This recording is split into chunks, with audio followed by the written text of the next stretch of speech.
ஆதாயத்துக்காக ஆண்டவர்கிட்ட வந்துட்டு கேட்ட காரியம் கையில் கிடைச்ச உடனே கர்த்தரை மறந்துட்டு போறவங்க தேவன் மேல் நம்பிக்கை உள்ளவங்க இல்லை. என்ன நிலையிலையும் கடைசி மட்டும் கர்த்தரை உறுதியா பிடிச்சிடுவேன். எனக்கு முன்பாக கர்த்தரை நிறுத்தி நோக்கி கொண்டிருக்கிறேன். அவரின் வலது பரிசத்தில் இருக்கிறபடியால் நான் அசைக்கப்படுவதில்லை. எந்த நிலை வந்தாலும் கர்த்தரை விட மாட்டேன். அவர் தான் எனக்கு எல்லாம். அவரை அண்டிக் கொண்டவர் ரொம்ப பாக்கியவான்கள். கர்த்தர் சொல்றார், உன் சுய புத்தின் மேல் சாஞ்சிட்டு நீ இருந்தினா வழிகள் சபையாகாது. ஆனால் உன் சுய புத்தின் மேல் சாயாமல் கர்த்தரில் முழு நம்பிக்கையா இருந்து உன் வழிகளில் எல்லாம் அவரை நினைத்துக் கொள்ளும் போது அவர் உன் பாதைகளை எல்லாம் கரெக்ட் பண்ணிடுவார். என்னென்ன ப்ராப்ளம் இருந்தாலும் சரி. எனக்கு தெரிஞ்ச வரைக்கும், நான் பார்த்த வரைக்கும், தேவனால் சீர் செய்ய முடியாத காரியம்னு உலகத்துல ஒன்றுமே, சொல்லுங்க சத்தமா, நான் எவ்வளோ ப்ராப்ளம்ஸ் பார்த்துருக்கேன். கர்த்தரால் செய்ய முடியாததெல்லாம் ஒண்ணுமே இல்லை. நிறைய வேளை நாம நினைச்சிருக்கோம் இனி நம்மால் முடியாது. எத்தனையோ முறை நம்ம நினைச்சிருக்கோம் இதுக்கு மேல நம்மளால் முடியாதுங்க. எத்தனையோ முறை இதை வாயால சொல்லியிருப்போம். எப்படி நான் இதை செய்ய போறேன், எப்படி இது நடக்க போகுதுன்னு நம்ம நிறைய வேளை அப்படியே கலங்கி நின்றுப்போம். நிறைய வேளை அந்த நேரத்தில் நம்ம கர்த்தருக்கு நேராக கையை உயர்த்தாம போயிட்டோம். அவ்வளவுதான்.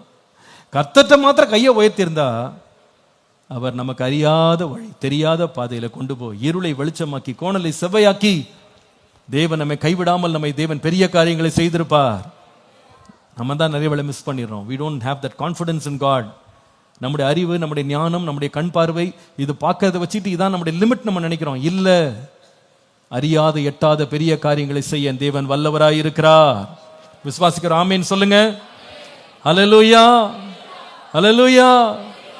எனக்கா எல்லாம் செய்வீங்க ஆண்டவரே. முன்னிலிருந்து அடிக்கடி கையை தூக்கிடுங்க. சொல்லுங்க, என்ன செய்யணும்? அப்படி தூக்கி பாருங்க பாப்போம். எக்ஸசைஸ்க்கு இல்லை, கையை தூக்கி ஆண்டவர்கிட்ட சொல்ல, ஆண்டவரே ஆண்டவரே ஆண்டவரே, நீங்க தான்ப்பா, நீங்க தான் என் நம்பிக்கை, உண்மையன்றி எனக்கு வேற ஒரு துணை இல்லைப்பா, நீங்க தான் எல்லாம், நீங்க தான் எல்லாம், எனக்காக யாவையும் செய்து முடிக்கிறவர் நீங்க தான். எனக்கு இந்த கட்டத்துக்கு மேல எனக்கு மூளை வேலை செய்ய மாட்டேங்குது, எனக்கு புத்தி இல்லை, எனக்கு வழி தெரியல, எனக்கு அதுக்கு மேல என்ன சொல்லணும்னு கூட தெரியல, ஆனா நீங்க செய்வீங்க. இன்னைக்கு ஏதோ ஒரு பிரச்சனை, நீங்க ரொம்ப சிக்கி போய் வந்திருக்கலாம், வழியே தெரியல பாஸ்டர். உங்களுக்கு ரொம்ப தாழ்மையாக தேவ ஊழியனா உங்களை ஆலோசனை கொடுக்குறேன். சுய புத்தியில சாய்ந்துராதீங்க, சுய பலத்துல சாய்ந்துராதீங்க, கர்த்தர் மேல் நம்பிக்கையா இருங்க. அந்த மனுஷன் அன்றைக்கு அவ்வளோ பெரிய ஒரு ஆஃபரை விட்டுட்டு அவன் வாக் பண்ணும்போது அவன் சொன்னான், கையை தூக்கிட்டான் கர்த்தர்ட்ட, என்னை ஆசீர்வதிக்க கர்த்தர் போதுமானவர். ஆசீர்வைத்தார் தேவன்.